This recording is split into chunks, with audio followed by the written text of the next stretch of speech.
যারা এক সময় ছিল ফুটবল বিশ্বের রাজা, যাদের নাম শুনলে প্রতিপক্ষ কাঁপত, যাদের পায়ের জাদুতে বদলে যেত পুরো ম্যাচের রং, আজ তারাই হয়ে উঠেছে ট্রলের খোরাক।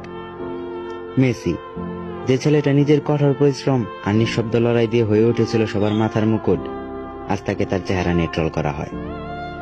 রোনালদো, যে নিজেকে বারবার প্রমাণ করে ইতিহাসের পাতায় নিজের নাম লিখিয়েছে, আজ সে একটা মিস করলেই বাজে ভাষায় অপমানিত হয়, যেন তার অতীতের সব অর্জন মুহূর্তে মুছে যায়।